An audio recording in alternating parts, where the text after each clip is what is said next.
Okay, so we got the ingredients here for French bread. We've got eggs. These are from our chickens. We have chickens that lay eggs every day. Got some maple syrup.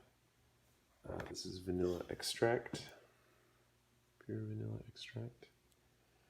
Got some half and half. You can also use milk, just the thicker the better. And French bread, butter. We got the griddle over here heating up. So first thing we're going to do, we're going to crack eggs, and we're going to put them in here and mix them up. So we're going to do that real quick. Okay, so we got 10 eggs. You probably want to do 10 or 12 eggs if you wanted to do a loaf of bread like this, as just a $1 loaf of bread from Walmart, French bread.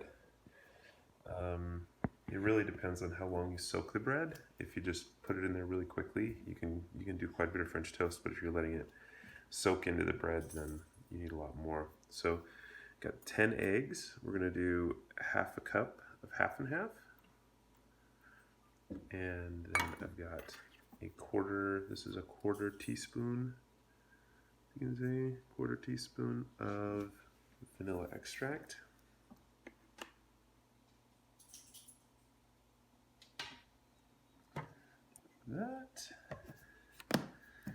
Then we're going to take some of this maple syrup, and I'm going to put this in there actually too. So I usually just do it kind of roughly. All right, and then I'm going to take a fork. I'm going to mix it all up.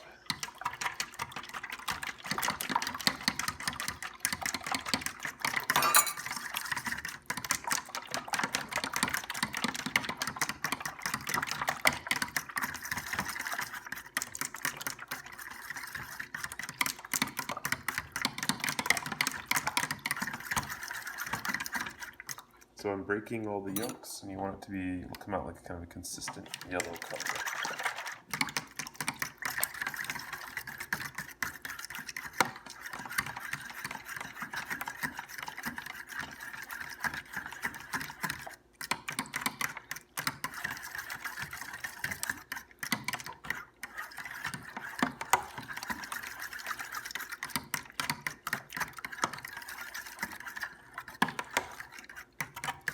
Like so.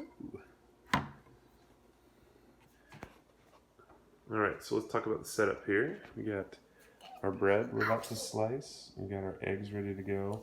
You notice I got this very close to the grill because we're going to dip in there and then go right onto the griddle. Got my butter,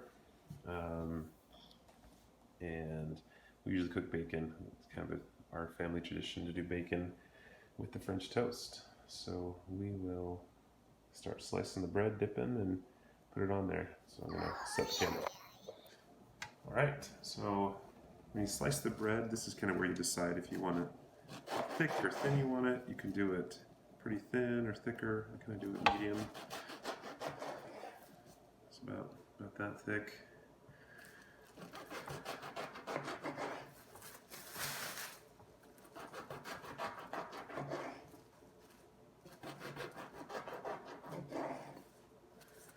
Alright, so what we're going to do,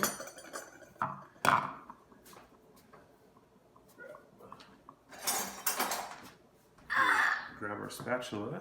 I cut off some butter here. I like to use quite a bit of butter.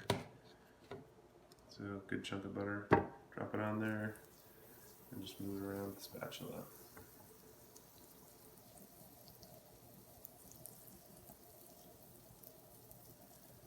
It's probably best to use unsalted butter, but just use whatever butter you have, I guess.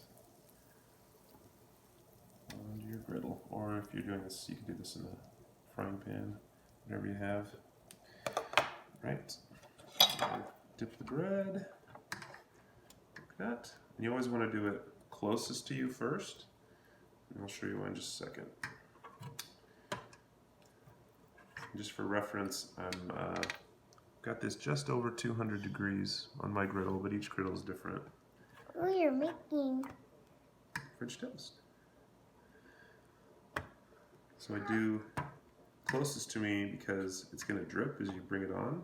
And as long as you drip over the other ones, it doesn't leave lines on the griddle.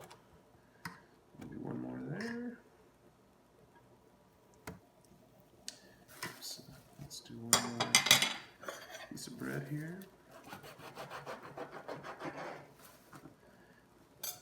It's always best to have the griddle cool and then turn it up to where you want it, because if it's too hot, then it's going to cook it way too fast. And you kind of have to cook French toast slow because the eggs in the middle need to cook.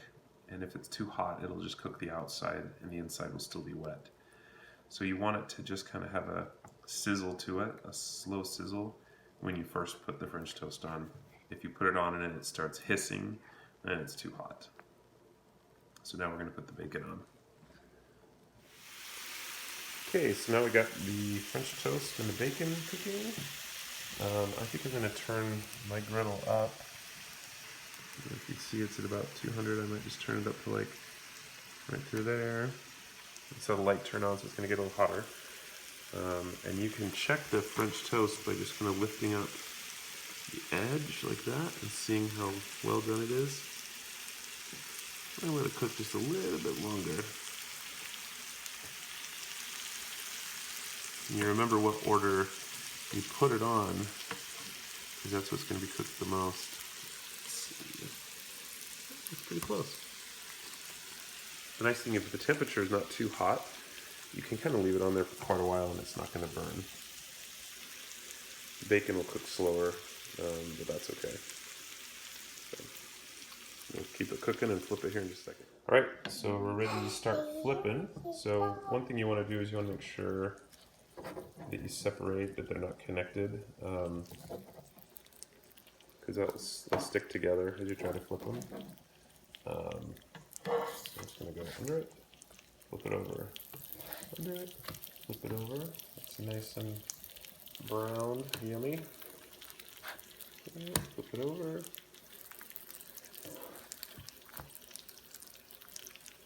You'll kind of learn with your griddle where the hot spots are. Some spots will be more brown. So you can see like these ones over here are more brown than this one in the middle. It's okay, it just means this one needs to cook a little bit longer, maybe. That's pretty typical of an electric griddle like this. The element goes kind of in a loop that way. So even with the bacon, we'll see this one will get cooked a lot more. It'll be cooked right here and up here.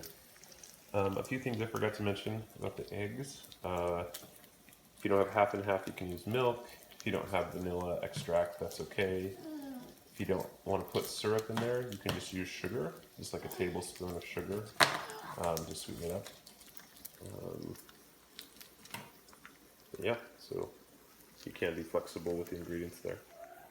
Okay, so lift it up here. You can see that it's done. It cooks faster on the other side for sure, so that'll be done pretty quick. So now I'm going to start plating it up. So we got Reagan 2015 plate here.